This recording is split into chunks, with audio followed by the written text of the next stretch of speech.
Pour mieux s'immerger dans la réalité politique, sécuritaire, économique et sociale d'Israël, connectez-vous chaque matin sur Studio Kalita. Daniel Haïk vous y attend pour sa revue de la presse.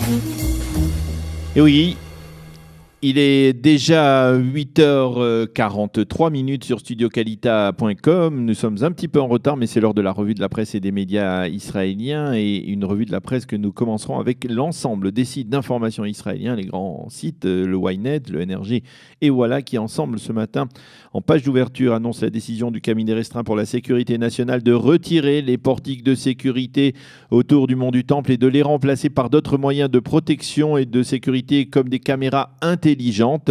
Les sites soulignent que cette décision a été liée à celle prise par le roi Abdallah de Jordanie de laisser partir sans encombre hier soir l'agent de sécurité israélien agressé par un ouvrier jordanien ainsi que l'ensemble des membres de l'ambassade israélienne à Amman. Le roi Abdallah a pris cette décision après une rencontre avec l'émissaire américain Jason Greenblatt et après une conversation téléphonique avec le Premier ministre Binyamin Netanyahou. Pour les commentateurs de ces sites d'information, le Premier ministre aurait promis au roi de retirer les portiques de sécurité en échange de la libération de l'agent israélien. Mais Zev Kam, le correspondant en politique de Reshet Bet, la radio d'information israélienne, révèle que dans les tractations entre la présidence du Conseil à Jérusalem et le palais royal à Amman, M. Netanyahou a exigé que d'abord l'agent de sécurité israélien soit relâché et que seulement après, quelques heures plus tard, le cabinet restreint décide de retirer les portiques de sécurité. Il explique, le Premier ministre, Zev Kam explique en fait que de la part du Premier ministre, il y a une volonté délibérée de ne pas lier directement les deux dossiers. Zev Kam a expliqué ce matin dans le journal du matin de Reshet Bet qu'il n'est pas certain que les fidèles musulmans acceptent le compromis trouvé et qu'ils pourraient s'opposer à l'installation de ces fameuses caméras intelligentes capables de repérer si un fidèle porte une arme à l'intérieur du mont du Temple et même de l'identifier selon les traits de son visage. Le Yediot Aharonot lui titre, voici le titre en hébreu, Istabrut ve Itkaplut, l'imbroglio à Amman et la volte-face du cabinet restreint. Et le journal sait déjà, avant même que le cabinet de l'annonce dans la nuit, que les portiques seront retirés. Le Yediot cite sur toute sa une les remerciements de Ziv, l'agent de sécurité libéré. Je savais bien que tout le pays me soutiendrait, a-t-il dit.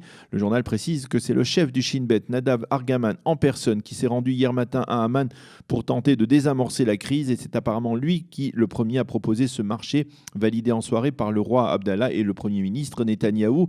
Le Israël Hayom sentait déjà, à l'heure de son bouclage, que ce marché allait donc se concrétiser puisqu'il annonce que vraisemblablement les portiques de sécurité seront retirés. Le journal consacre sa manchette à la visite hier de son envoyé spécial à Amman.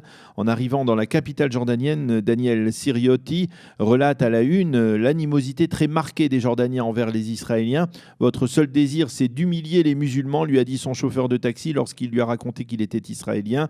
Ce chauffeur lui a également dit « Nous aimons les touristes, mais pas lorsqu'ils viennent d'Israël ». Et une fois dans les rues d'Amman, Daniel Siriotti a remarqué que lorsqu'il parlait avec des passants, tous lui ont dit que les Juifs n'avaient aucun droit sur le mont du Temple et qu'ils étaient des occupants. Et pour prouver ce sentiment d'hostilité, le site Ynet relatait hier après-midi l'aventure peu agréable d'un groupe d'une vingtaine de visiteurs israéliens orthodoxes qui étaient hier matin presque par hasard, dans le site de Petra, dans le sud de la Jordanie, avec pour projet de monter au sommet du Djebel Haroun, la montagne d'Aaron, où se trouve, selon la tradition, la sépulture du grand prêtre Aaron à Cohen, dont c'était hier précisément, nous en avions parlé, l'anniversaire de la mort. Les autorités jordaniennes leur ont interdit de faire cette excursion et leur ont interdit de sortir de leur hôtel. Ils ont même confisqué leur talit et leur téphiline, une manière de constater que près de 23 ans après la signature d'un traité de paix entre Israël et la Jordanie, cette paix reste bien fraîche au niveau des peuples. Et d'ailleurs,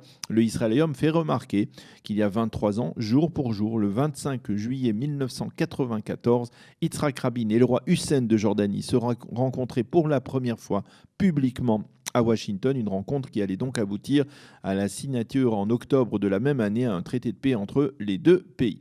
Le site du Times of Israel cite ce matin les propos très fermes tenus hier par le ministre de la Défense, Avigdor Lieberman, qui a rendu responsables les Palestiniens et les députés arabes de la Knesset des deux attentats de ces derniers jours, celui de Khalamish et celui d'Amman.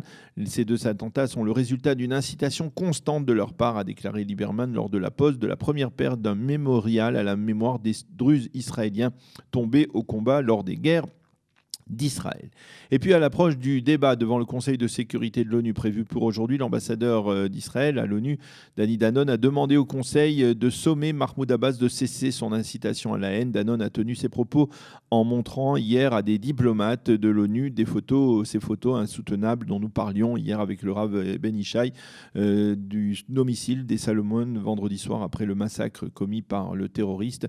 C'est une information que l'on trouve ce matin également dans le Times of Israel. Qu'écrivent les commentateurs israéliens ce matin après la décision du cabinet restreint pour la sécurité nationale, où autour de cette décision, Nahum Barnea lui revient sur ce marché conclu entre Binyamin Netanyahou et le roi Abdallah, et il écrit que le Premier ministre israélien doit une fière chandelle, un bouquet de fleurs à Ziv, l'agent de sécurité israélien, revenu hier soir d'Amman. Le drame près de l'ambassade d'Israël à Amman a coûté la vie à 2 Jordaniens, mais il a permis à Binyamin Netanyahou de se rétracter dans l'affaire des portiques, sans pour autant perdre la face, écrit Barnea en une du Yediot Aharonot. Barnea qui estime ce matin qu'au lieu d'installer des caméras intelligentes sur le mont du Temple, eh bien, il serait préférable, dit-il avec un certain sarcasme, de les déployer autour de la table du cabinet restreint, car l'intelligence, écrit-il, ne semble pas être de mise autour de cette table. Yoaz Hendel, qui fut un proche conseiller de Binyamin Netanyahou, écrit ce matin dans le Yediot que son soutien à l'installation de portiques découle d'une réflexion à long terme, tandis que la décision de les retirer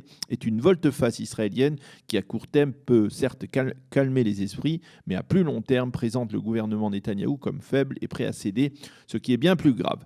Dans le Israël Hayom, Shalom Avital explique que pour régler la crise sur le mont du Temple, il ne faut pas ouvrir d'un seul coup la cocotte minute qui risquait d'exploser, sinon celle-ci explosera, mais il faut plutôt libérer la pression progressivement dans la compréhension et en dialoguant. Les journaux relatent également l'attentat qui s'est produit hier à Petah Tikva lorsqu'un terroriste qui s'est assis pour consommer un shawarma a soudain brandi un grand couteau de cuisine et a commencé à frapper d'autres personnes qui, comme lui, étaient attablées pour consommer. Le hasard a d'ailleurs voulu que ce Palestinien de 21 ans s'attaque précisément à un Arabe israélien de la localité d'Harare en Galilée qui a été sérieusement blessé et hospitalisé. Ensuite, le terroriste a cherché d'autres cibles. Il s'est dirigé vers une pizzeria. Le patron de la pizzeria, Shlomi Madar, a vu la scène, a pris une plaque de pizza et a frappé avec le terroriste à la tête, faisant tomber le couteau. Désarmé et quelque peu sonné, le terroriste a commencé à courir, mais il s'est fait rattraper par des passants qui l'ont fait prisonnier jusqu'à l'arrivée rapide des forces de sécurité. Et d'ailleurs, pour illustrer le courage et la témérité de Shlomi Madar, le Yediot Aharonot publie ce matin une caricature assez amusante qui montre un vendeur de pizza posté devant la porte des Lions à Jérusalem face à des gardes frontières armés jusqu'aux dents, et le vendeur de pizza brandit ce fameux plateau de pizza et il dit aux policiers israéliens: et les gars, si vous avez besoin de renfort, je suis pour neutraliser les fidèles, je suis là. Le Haaretz titre ce matin Chok Hadash Yafsher Lechalek et Yerushalayim, une loi initiée par Naftali Bennett permettra de modifier le domaine de juridiction de Jérusalem et de séparer certains quartiers et villages arabes de la juridiction centrale de la municipalité. C'est un amendement à la loi de Jérusalem initié donc de manière presque inattendue par le leader du foyer juif. Et puis une bonne nouvelle, d'une certaine manière, pour changer de ces derniers jours. Une bonne nouvelle répercutée ce matin, en particulier dans les suppléments économiques de la presse israélienne et dans les médias.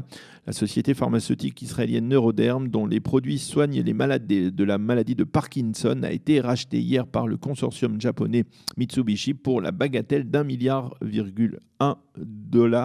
milliard de dollars.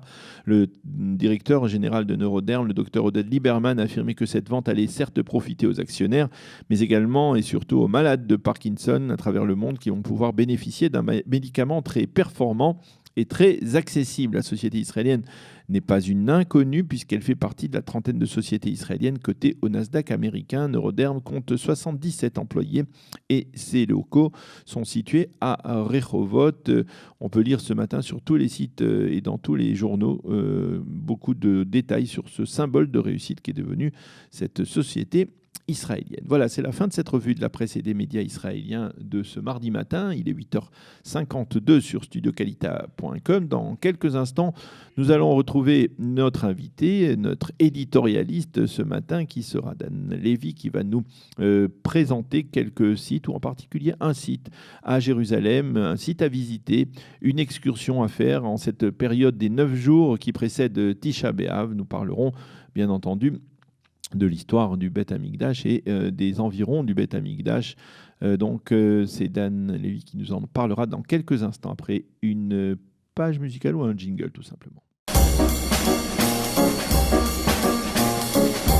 Pour mieux s'immerger dans la réalité politique, sécuritaire, économique et sociale d'Israël, connectez-vous chaque matin sur Studio Kalita. Daniel Haïk vous y attend pour sa revue de la presse.